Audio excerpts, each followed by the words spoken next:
Hello नमस्कार मेरे प्यारे दोस्तों, कैसे हैं आप सभी लोग। आई होप कि बहुत बढ़िया होंगे और अपनी पढ़ाई बहुत अच्छे तरीके से कर रहे होंगे। मेरे फ्रेंड, आज की क्लास में हम ऐसी चीज़ के बारे में पढ़ने वाले हैं जो हर एक एग्ज़ाम में आती ही आती है। और हम बात करें हमारी डेली लाइफ से जुड़ी हुई कुछ ऐसी चीज़ें हैं, जैसे कि आप स्क्रीन पर देख पा रहे हैं, मेडिकल इंस्ट्रूमेंट, चिकित्सीय उपकरण के बारे में हम आज पढ़ने वाले हैं।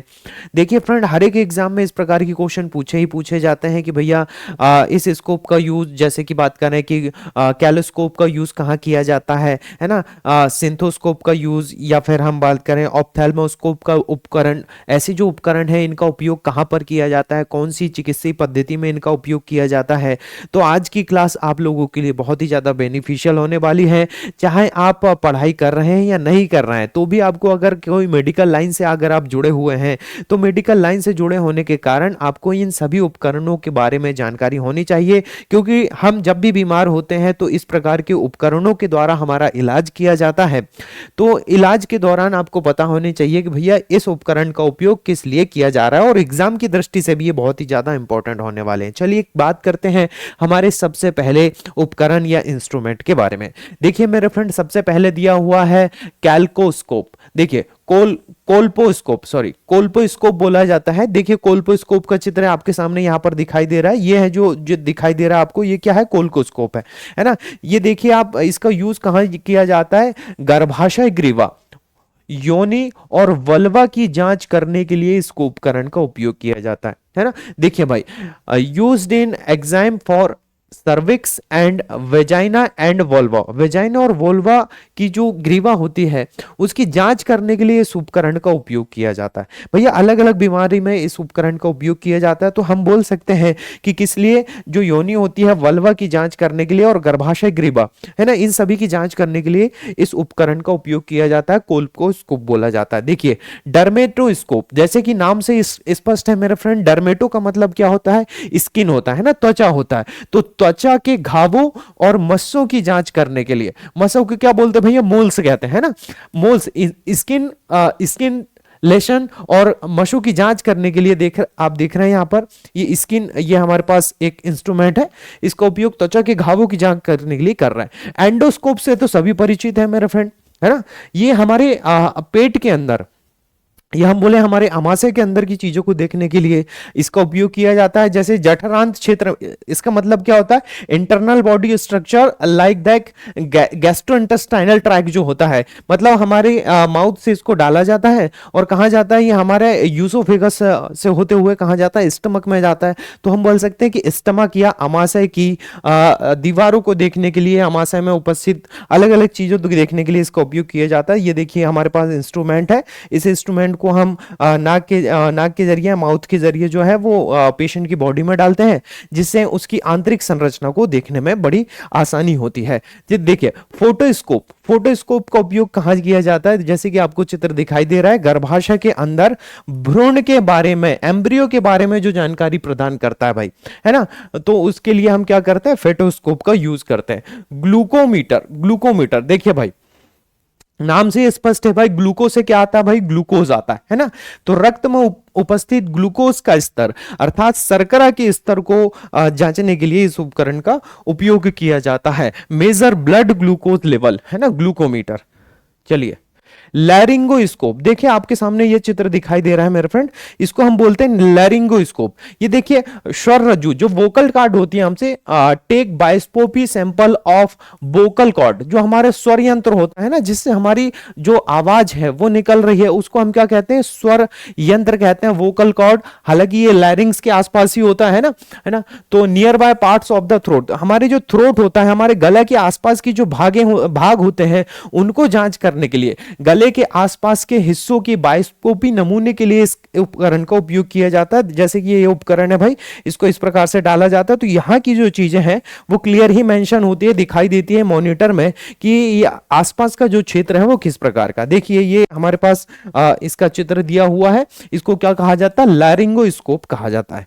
देखिए मैमोग्राम मशीन, मैमोग्राम मशीन बहुत ही अच्छी मशीन है मैमोग्राम मशीन। इससे होता क्या है कि कैंसर की जांच की जा सकती है। किससे? जो हाँ स्तन कैंसर होता है, हम बोले कि ब्रेस्ट कैंसर जो होता है उसमें जो टिश्यू है या फिर जो सेल्स है उनकी जांच करने के लिए, कैंसर की जांच करने के लिए स्तन के ऊतकों का एक्सरे निकाला जाता है। तो उसको हम क्या बोलते हैं भैया? मैमोग्राम मशीन कहते हैं। मैमोग्राम मशीन के जरिए ही क्या किया जा सकता है? कैंसर की जांच का पता लगाया जा सकता है। देखिए ऑप्थेल्मोस्कोप, ऑप्थेल्मो से मतलब क्या होता है भैया? रेटिना।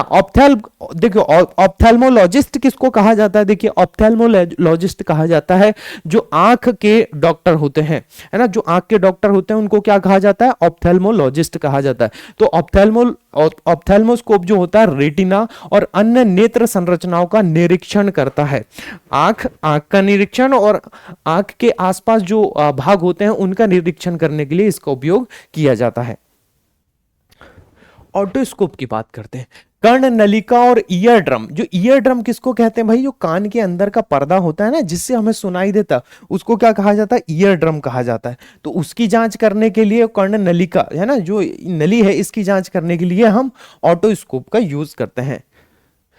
पल्स ऑक्सीमीटर नाम से स्पष्ट भाई, कोरोना के टाइम पे तो ये ऑक्सीमीटर बहुत ही ज्यादा चला भैया कि ब्लड में, है ना, ब्लड में जो ऑक्सीजन है वो कितनी मात्रा में है, ऑक्सीजन सैचुरेशन को मापने का काम करता है कि रक्त में उपस्थित ऑक्सीजन का लेवल कितना है, जिसको हम क्या बोलते हैं भाई? SpO2 बोलते हैं। SpO2 नापने के लिए, पल्स को मापने के लिए पल्स ऑक्सीमीटर का उपयोग किया जाता है। रक्त में घुली हुई ऑक्सीजन की मात्रा मापने का काम करता है कौन सा भैया? Pulse oximeter. ये बोलिए नॉर्मल मनुष्यों के लिए 95% से अधिक होना चाहिए बोले तो बहुत ही अच्छा होता है। 90 के आसपास भी होता है तो कोई दिक्कत नहीं, 90 to 93। लेकिन जो धूम्रपान करने वाले व्यक्ति होते हैं उनमें ऑक्सीजन की जो मात्रा होती है वो थोड़ी सी कम हो जाती है, वो 90 के आसपास। और जो फेफड़े से ग्रसित रोगी होते हैं उनमें ऑक्सीजन की मात्रा थोड़ी कम हो जाती है। लेकिन नेचुरल जो होती है बोले कितनी होनी चाहिए? 95 के आसपास होनी चाहिए, कोई दिक्कत नहीं। स्टेथोस्कोप, देखिए ऑक्सीजन मात्रा जो है वो बढ़ती घटती रहती है ना। स्टेथोस्कोप जैसे देख रहे हैं, ये डॉक्टर साहिबा है, डॉक्टर साहिबा क्या कर रहे हैं भैया? ये यहां पर छाती में कुछ लगा के धक धक धक धक सुनते हैं। तो ये क्या करता है भैया? हृदय, फेफड़े और आंतों से निकलने वाली आवाज के साथ धमनियों और नसों में रक्त के प्रवाह को क्या करता है? मापता है ना, जांचने का काम करता है। तो हमारी जो धमनियां हैं या शिराएं हैं, जो हृदय है, फेफड़े हैं, उनमें रक्त का प्रवाह किस प्रकार से है, तो कुछ आवाज के जरिए जो होते हैं ये डॉक्टर जो है वो पहचान जाते हैं कि इनमें जो सर्कुलेशन है वो किस प्रकार का हो रहा है। तो स्टेथोस्कोप भी क्या है कि बहुत ही अच्छा उपकरण होता है, सभी डॉक्टर के पास होता ही है लगभग। स्फिग्मोमैनोमीटर, देखिए बहुत ही अच्छा उपकरण है भैया। बीपी है ना, रक्तचाप कहा जाता है, ब्लड प्रेशर को नापने का काम कर रहा है। देखिए इनका ब्लड प्रेशर तो वैसे बहुत ही अच्छा होगा, इनका ब्लड प्रेशर थोड़ा सा हाई हो सकता है। तो देखिए स्फिग्मोमैनोमीटर क्या हो सकता है भैया? ब्लड प्रेशर, है ना, ब्लड प्रेशर को मापने का काम करता है, ब्लड प्रेशर को नापने का काम करता है। कितना होता है मेरे फ्रेंड? नॉर्मल कितना होता है भाई? नॉर्मल सबको पता है 120/80 होता है। नॉर्मल बोले 80 से नीचे नहीं होना चाहिए, 120 से ऊपर नहीं होना चाहिए। हालांकि सभी मनुष्यों में थोड़ा बहुत ऊपर नीचे होता ही होता है, कभी कुछ 2-2 मिनट के बाद में ये क्या होता है भाई? चेंज होते रहता है।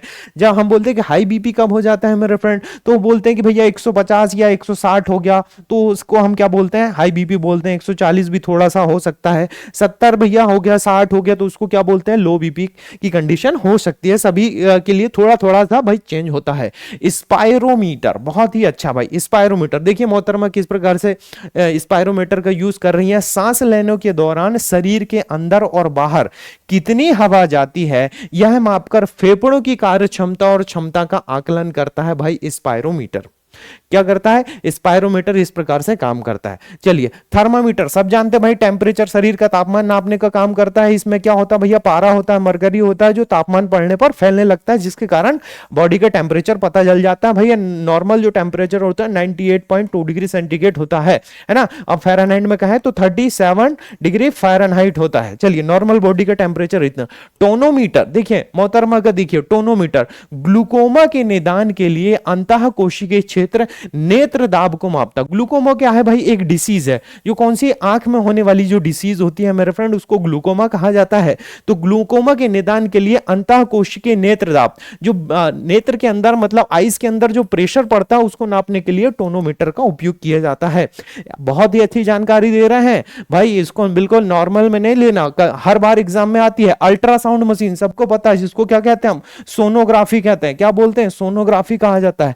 सोनो निदान के लिए आंतरिक अंगों की प्रतिरूप, आंतरिक जितने भी भैया अंग है, तुम्हारे पेट में क्या हो रहा है, तुम्हारे फेफड़े में क्या हो रहा है, तो ये सारी चीजें जानने के लिए भैया इसकी फोटो निकालने के लिए हम क्या करते हैं? अल्ट्रासाउंड मशीन का यूज करते हैं, सोनोग्राफी बोलते हैं। वेंटिलेटर भैया कभी ना पहुंचा है इसमें किसी को भैया वेंटिलेटर, है ना। ये आर पार वाली बात ही होती भाई कि यहां पहुंच गए मतलब कभी भी बुलावा आ सकता है। श्वसन संबंधी समस्याओं वाले रोगियों को सांस लेने में अगर समस्या होती है तो वेंटिलेशन में रखा जाता है। हालांकि इसको यूज और भी बहुत सारी मशीनें होती हैं, तो वेंटिलेशन में जो है वो अलग अलग प्रकार की जो पेशेंट है उनको रखा जा सकता है। इलेक्ट्रोकार्डियोग्राम, ईसीजी भी बोलते हैं मेरे फ्रेंड, है ना, ईकेजी भी बोलते हैं।